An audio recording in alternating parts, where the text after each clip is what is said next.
Hey guys, my name is Ariana. I'm a senior linker leader here at Vaughn, and I'm just gonna teach you guys and run you guys through on how to play 64 squares with the freshmen. So first, I wanna emphasize, super important, you always have to say the intro. That's like the transition from one game to another. So you can't forget that. Intro and outros are super important. Next, remember to lay out the papers or have another leader laying them out while you're talking, so you're not doing multitasking and then you're lose your train of thought, something like that. So it's easier if you have either someone putting the papers down or you already had them down, whatever. You do whatever you want to do, whatever you can. Next, always remember, after the game, you have to ask the debrief questions. What did you notice? What was difficult? Was it easy to work with people? And try to get the freshmen engaged to actually lead to the point of the game. And then after that, after the questions, after the debrief, you say your own personal high school story. That's not always going to be everyone. It's usually just going to be one leader if you're in a group. And that leader is going to walk across the pads and just tell the freshmen their story from freshman to senior or freshman to junior, whatever it is. So now, after this, I'm going to show you guys, we're going to cut to a clip of me showing you guys how to play the game. Okay, so guys, we're going to start off, and this game is called 64 Squares. But this is gonna be a challenge for you guys, and I want all of us to tackle this challenge together, okay? I want you guys to pay attention really closely to the activity and see if you guys can connect some things in this game to some pads and stuff you do in high school, okay? So if everyone can stand up and just huddle around the squares. Okay.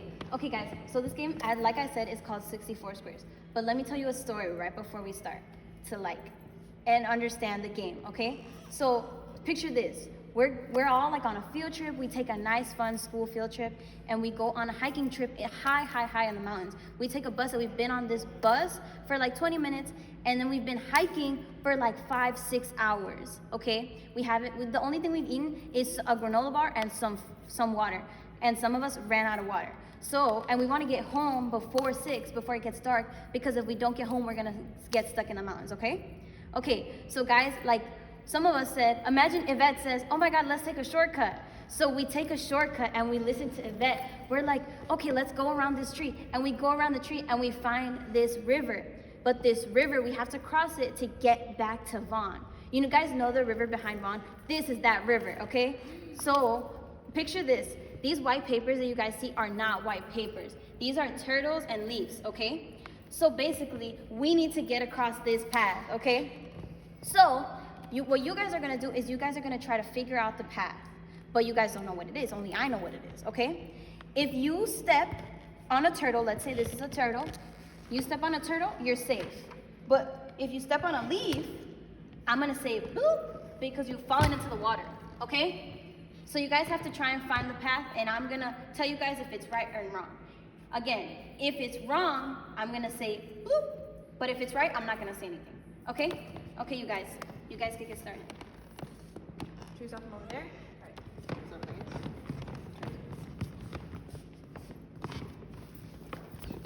I have the secret key. You're right, she didn't say anything. Bloop. Oh, you have to go back, okay, guys, should we crumple it because we know that's the right one? Yeah, you're right. There you go. Bloop. Oh, okay. Wait, how do we know which ones are wrong? What should we do? We should break them. Those two are wrong. Okay. Wait, oh yes. Wait, this one's wrong.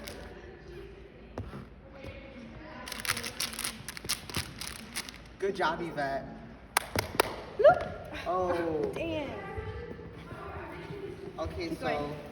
Try the front one. that one's wrong. No. Yeah, I'm gonna try that one. Wait, did I just wrong that one? They went on that one. No. Bloop. It's just this. Oh, okay. You gotta go straight, yeah. Okay, go straight down.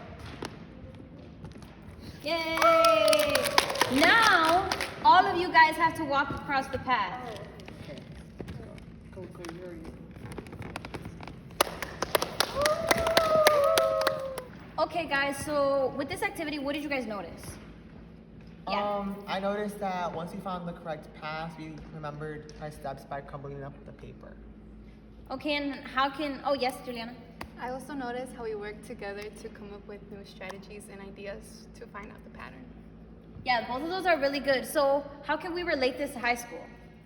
Yeah, Yvette? I can relate this to high school, I think, because when we like start off, we're probably gonna like, maybe start from like the right foot, but we might have like setbacks later on, like how, I spun the wrong paper and I had to start over. But then like I just went back and I kept on trying, just like how in high school I'm gonna like, if I run into obstacles, I'm just gonna like find ways to like overcome them.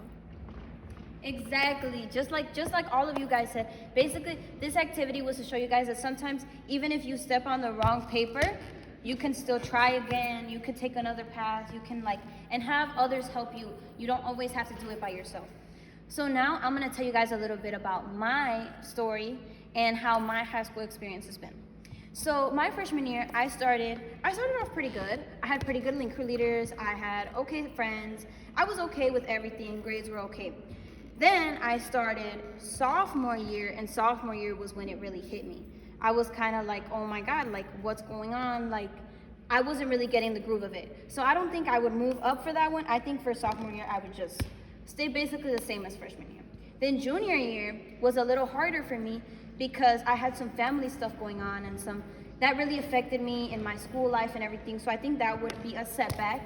But however, towards the end of junior year, I was able to get myself back up because it was the most important year for me. And I was able to lean on my friends, my teachers, my school counselors, all of that. So they really helped me. And I think that's 2 blocks because they just really formed me as a person and made me understand how important it is now. And finally, right before I finish my story, I still haven't finished yet, so I'm not gonna finish the little blocks, but I'm going into my senior year. I have friends, I'm ready to join clubs. I think I'm ready to tackle this year and I'm ready to take it all on. And yeah, that's basically been my high school experience, and I hope you guys have a good one too.